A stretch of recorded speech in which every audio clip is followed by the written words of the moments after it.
Hello, so today I want to show you how to do one of my favorite things. It's fast, it's easy, it's delicious. It's making a pan sauce. So whether you're cooking steak or fish or chicken or pork, you can always make a pan sauce. Why should you do it? Because it is delicious. 2, because it is really easy. And 3, because you use the same pan, so you don't even have to dirty another pan, so cleanup is even easier. It just finishes your dish a little more nicely. So I'm going to turn the heat on here. We're going to put it on a bit of, I would say, medium-high heat to start off with. We're going to do chicken breasts with a tomato balsamic sauce. So very easy. Here are my chicken breasts. I have used skin on, bone out chicken breasts. I like the skin because I think it's pretty and I like the taste of it, of course. If you don't, different strokes for different folks, go ahead and take it off. Use boneless, skinless if you like. I'm seasoning it with salt and pepper. And I'm picking the right pan for the job. The right pan for the job is a pan that's big enough to accommodate these chicken breasts. These are very large chicken breasts, and I want not to crowd the pan. So our pan is on medium-high heat. I'm going to add a little olive oil to the pan, and I am going to put the chicken breasts in presentation side down, which means, of course, the skin side. Presentation side down first. And you hear that nice sizzle. And then I'm going to season this side with some more salt and pepper. Now, while that's cooking, I'm going to go ahead and prepare our ingredients for our sauce. When you are making a pan sauce, you want to use those delicious brown bits that are on the bottom of the pan and grab that flavor into the sauce. To do that, you have to either add something that's liquid or something that's acidic. And today, we are going to use both, a tomato which has liquid and is acidic. So I'm going to get to my prep.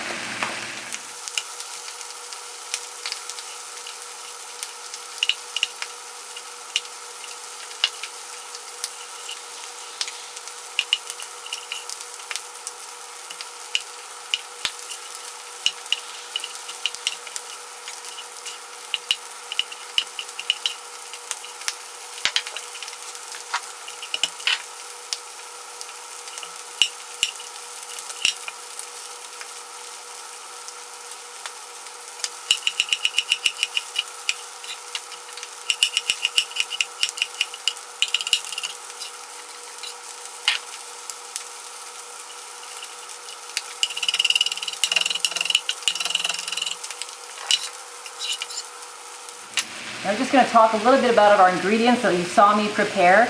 We had a beautifully ripe heirloom tomato. I have a little over 2 cups of that. A little bit difficult to chop because it was soft in some parts, but it's going to be delicious in this sauce. Then shallots. These are delicious, mild onion. I just sliced them. They're so beautiful. And then you'll see a garlic clove. I crushed the garlic clove. I'm not a huge lover of garlic. If you love garlic, go ahead and mince this up and put it in the sauce. I like a hint of garlic, so I crush the clove, makes it easy to peel. I put it in there, it sort of scents the sauce with the garlic, and then I remove it before I serve the dish, if I remember. And then, of course, parsley. We have parsley just to finish it off. And then the other really important ingredient in this pan sauce is, of course, the balsamic vinegar, because it's called tomato balsamic sauce. So I have a 1/4 cup of balsamic vinegar here. That's a lot of balsamic vinegar if you spend a lot of money on balsamic vinegar. So I'm not telling you to go out and get cheap balsamic because your sauce is only as good as the ingredients you use. But don't use your very best balsamic in here. Use one that you can afford to pour out a 1/4 cup of it. Okay, our chicken is ready to go, and I know this because I can push on it and feel that it is firm. If it feels like the palm of your hand when you're actually putting your thumb and your little finger together, if it feels firm like that, as opposed to the palm of your hand when you're doing nothing, then it's cooked. And this feels pretty good to me. So I put some shallots and some garlic in here because I want them to flavor the sauce. I'm going to add just a little bit of more oil just to get them going a little bit. And I'm going to use what we call a flathead spatula, a deglazing spatula, whatever you want to call it. Now as you're doing this, you'll see the shallots start to bring up some of that brown off the bottom. You might not even think there's a lot of brown there, but look at the shallots and how brown they're getting already. That proves to you that there was indeed flavor down there, and we're grabbing all of it. Okay, so here goes the balsamic vinegar. Don't breathe in. Now that's going to bubble all the way across the side of the pan, and we can give it a good swirl here. so that it can grab anything that's on the side. Now look at it bubbling so quickly all the way across the pan there. And that is going to reduce. Now when you're making a pan sauce, you want to grab that flavor that's on the bottom of the pan, which is all those brown bits. We did that with our shallots. Then you want to add either liquid or acid. And this is both, right? This is liquid and acid. It's balsamic vinegar. Then you want to reduce things. When you reduce things, which means make them less in quantity, you actually concentrate their flavors. So as we're seeing the balsamic here, it's almost going to reduce all the way to nothing, and then we're going to add our beautiful tomatoes. Now, balsamic vinegar has a great sugar content, so it's really going to make those tomatoes even sweeter than they already are. And this time of year, let me tell you, those tomatoes are sweet. So you see the bubbles are getting bigger, it's reducing in its quantity, and it's almost gone. That's when we want to go ahead and add our tomatoes. Okay, so in go the tomatoes. This is deliciousness. The tomatoes and the balsamic are saying hello and getting to know each other.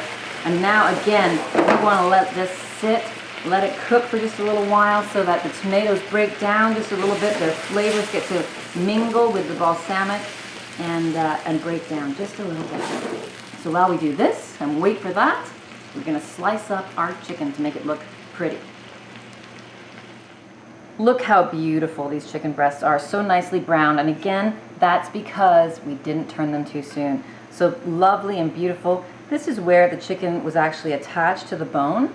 So we're going to slice this sort of parallel to where that bone was, at a diagonal. You see, just like this. Slice them down beautifully, keeping my knife at an angle as well. This is going to be very, very pretty. You slice them like this. It's a nicer presentation, but you don't have to. You can always serve them whole on a plate if you like. We'll put them onto this plate and sort of fan it out a little bit.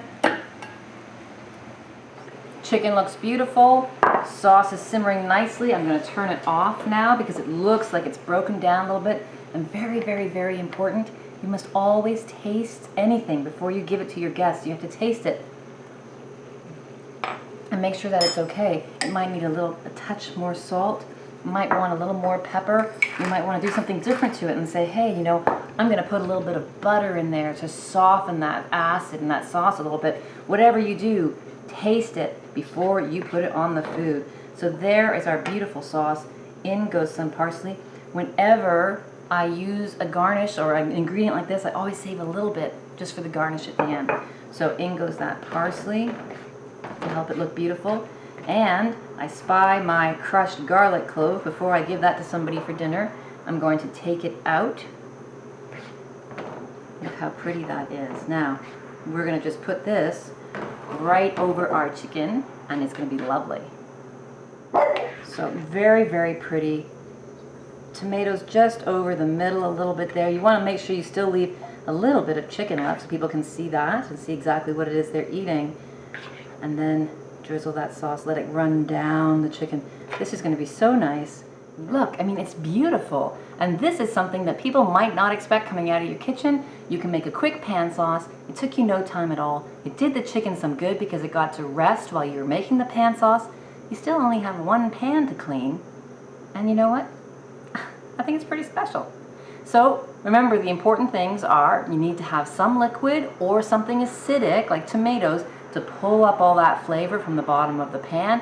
Make sure you give it a little time to reduce. And with that chicken, we got it looking so pretty because we didn't turn it too soon. So all those tips for you will bring you a great next meal. Let me know in the comments if you like this recipe and if you made it yourself. Bye for now.